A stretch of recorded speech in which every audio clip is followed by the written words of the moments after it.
some noise for Orange Juice in a Blunt. Whoreson, the story of a ghetto pimp.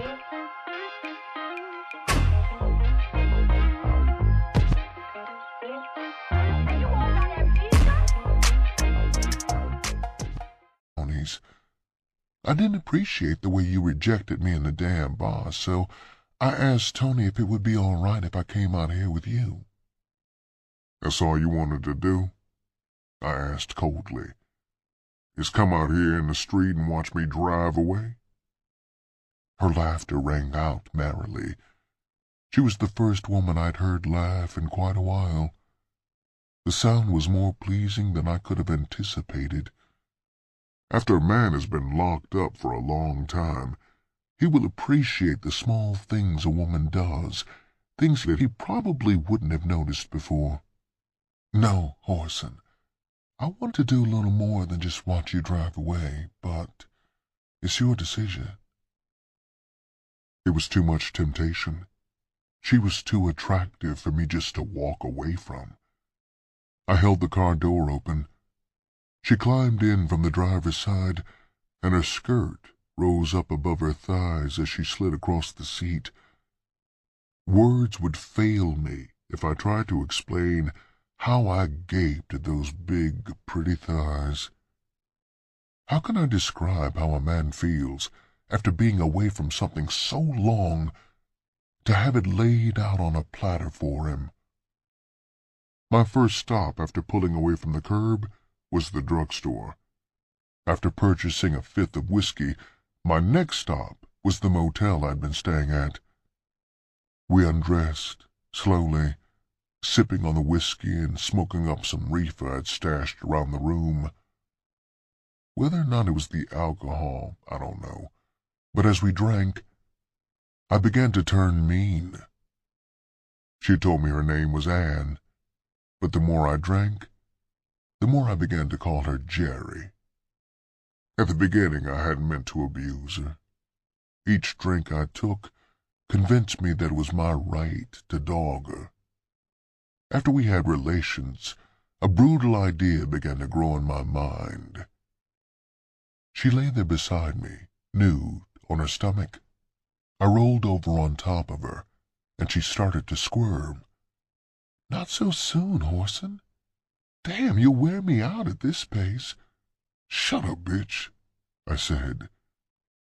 "I'm getting ready to teach you something new." She said. "Ain't nothing new about doing it like that, and it hurts besides."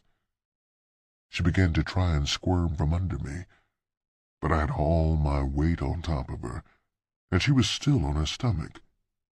Using my feet, I put them between her legs and began to spread them open. Hastily, I fumbled around until I got the spot I wanted.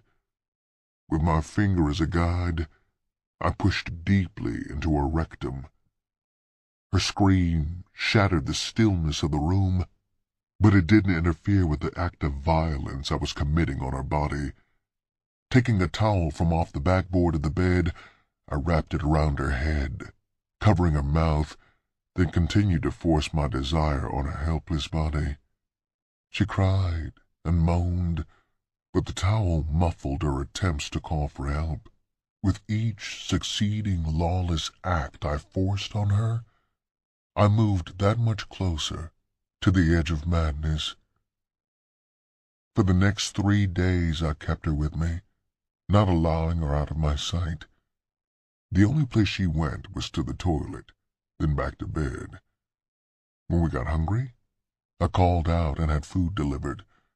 Whenever someone knocked on the door, I made her go into the shower and turn the water on. At times when I was raping her, I could hardly recognize my own voice, cursing and muttering incoherently.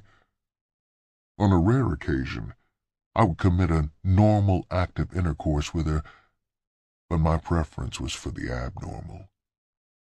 When the morning came that I grew tired of her, or rather, returned to sanity, she was a poor specimen of the opposite sex. Her face was tear-stained from constant crying, while her body was a mass of blue bruises. Discoloration had set in around her nipples from my treatment. When she realized that I was really going to let her go, she jumped into her clothes. She waited until she was standing in the open doorway before speaking. "You dirty son of a bitch," she snarled. "You ain't no man. You're an animal, and a dog at that, you bastard, you." There was nothing attractive about her face now. Fatigue and hate had distorted her features into a mask of hatred. Without makeup, there was nothing left of the cute blonde I had entered the motel with. Her face was a blueprint of hell. My booming laughter beat at her in the empty doorway. "When you see your man, bitch, tell him my only regret is that it was you I fucked in the ass instead of him. Tell him not to worry, though, 'cause he's got his coming." Before she could slam the door, I added, "Don't go away mad, bitch. Just go away." She slammed the door so hard, I thought for a moment the glass would break. After that, the room became silent as a tomb. I found my wallet and pulled out Ruby's phone number. It was another smart bitch that had one hell of a sunrise coming her way.